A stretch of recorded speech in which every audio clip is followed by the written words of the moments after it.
आप जानते हैं, प्यार कभी आसान नहीं होता। यह हमेशा खुशी और दुख के मिश्रण के साथ आता है। सिया अपने दोस्तों से कहती है, लेकिन जब विश्वास टूटता है तो वो दर्द असहनीय होता है। क्या आपने कभी किसी को खोया है जिसे आप सबसे ज्यादा प्यार करते थे? आयुष ने एक गहरी सांस लेते हुए कहा, मुझे लगता है मैंने सिया को खो दिया है।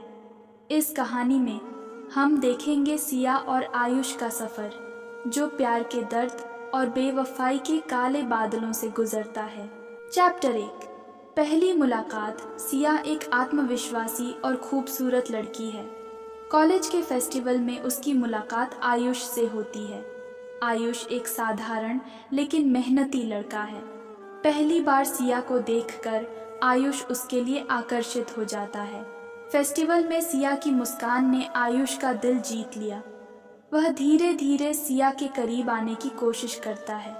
दोनों की बातचीत बढ़ती है और एक दिन आयुष अपने दिल की बात कहता है, सिया, मुझे तुमसे कुछ कहना है।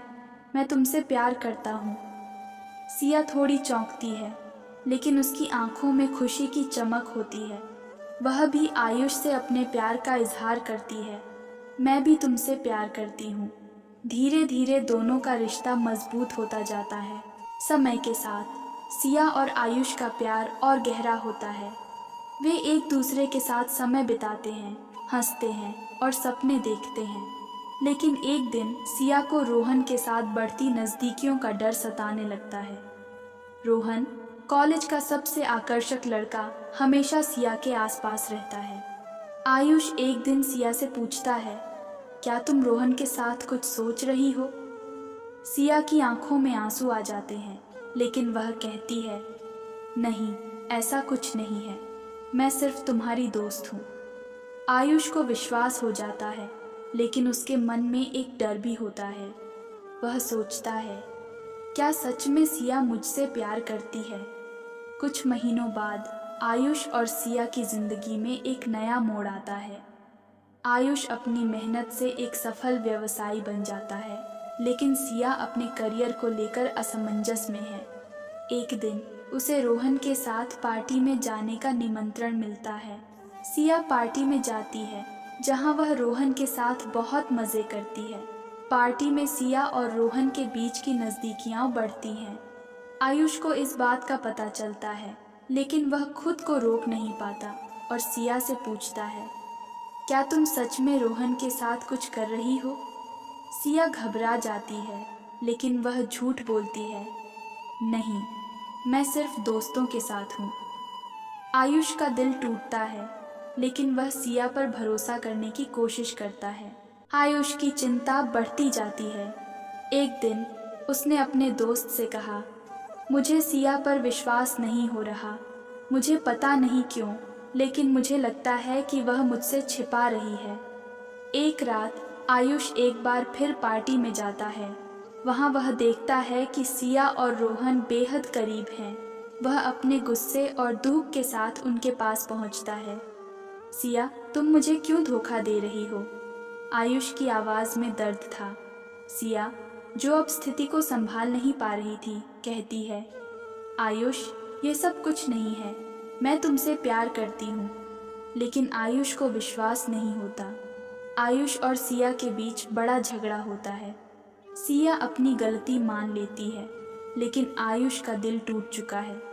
वह कहता है, मैंने तुम पर विश्वास किया, लेकिन तुमने मुझे धोखा दिया। सिया रोते हुए कहती है, मैंने रोहन से केवल दोस्ती की थी, लेकिन मुझे समझ में आया कि मैं तुमसे ही प्यार करती हूँ। लेकिन अब आयुष की आंखों में गुस्सा और चोट का एहसास था। कुछ समय बाद जब सिया आयुष से मिलने जाती है, वह उसे अपने नए सपनों के बारे में बताता है। मैंने तुम्हारे बिना जीना सीखा है, लेकिन तुम्हारी यादें मेरे साथ हैं। सिया की आंखों में आंसू होते हैं, लेकिन वह समझती है कि प्यार का मतलब सिर्फ एक दूसरे के पास होना नहीं है। आयुष कहता है, मैंने अपने काम पर ध्यान दिया है और अब मैं तुमसे दूर रहना चाहता हूँ। कभी कभी हमें प्यार में बेवफाई का सामना करना पड़ता है।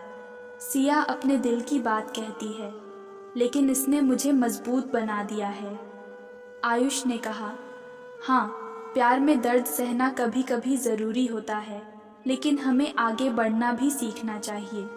इस कहानी का अंत यह सिखाता है कि प्यार हमेशा दर्द और खुशी के साथ आता है, और कभी कभी हमें अपने साथी को अपने सपनों का पीछा करने की अनुमति देनी पड़ती है।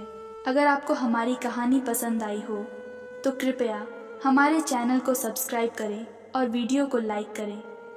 आपकी एक छोटी सी प्रतिक्रिया हमारे लिए बहुत मायने रखती है। कमेंट में अपने विचारों की बातचीत करें, हमें आपकी राय जानने में खुशी होगी। आपका प्यार और समर्थन हमारे लिए बहुत महत्वपूर्ण है। धन्यवाद और मिलते हैं एक और दिलचस्प कहानी के साथ।